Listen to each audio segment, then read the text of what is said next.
এই spider plant লাগানোর আজ থেকে 2 মাস আগে থেকে এর গ্রোয়িং স্টার্ট হয়েছিল। কি করে আমি দেখাই, এই যে ডালগুলো বেরিয়েছে দেখা যাচ্ছে, এই ডালগুলো গোড়ায় গোড়ায় এই যে একটা করে নতুন গাছ গজাচ্ছে।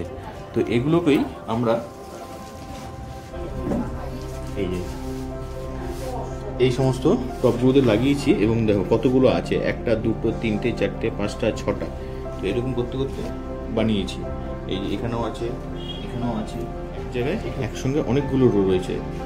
তো মানে এই যে সবাইকে গিফট করার যে জিনিসটা, এটা আমি অনেকদিন আগেই চিন্তা ভাবনা করেছিলাম, আজ নয়।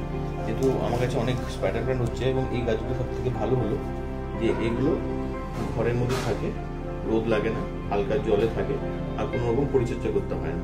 তো এবার এটাকে আমি গাছগুলোকে আজকে রিপোস্টিং করব নতুন টবে, যেগুলোকে আমরা ডিজাইন করেছি।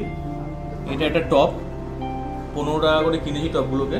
এবার এগুলোকে পেন্ট করা হয়েছে আর ডিজাইনটা মনিকা করেছে। আর এবার বার্নিশ করছি যাতে রংটা না উঠে যায়। তো এগুলোর মধ্যে আমরা স্পাইডার প্ল্যান্ট লাগাবো এবং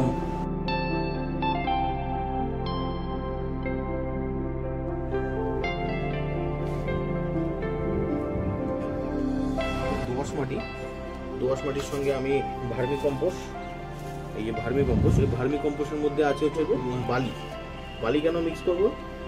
বালি মিক্স করার পেছনে কারণটা হলো এই যে মাটিটা যখন জল পড়বে তখন এটা আঠালো হয়ে যাবে এবং গাছের যে রুট মানে যে আমাদের যে শিকড়গুলো, সেগুলো যাতে ঠিকঠাকভাবে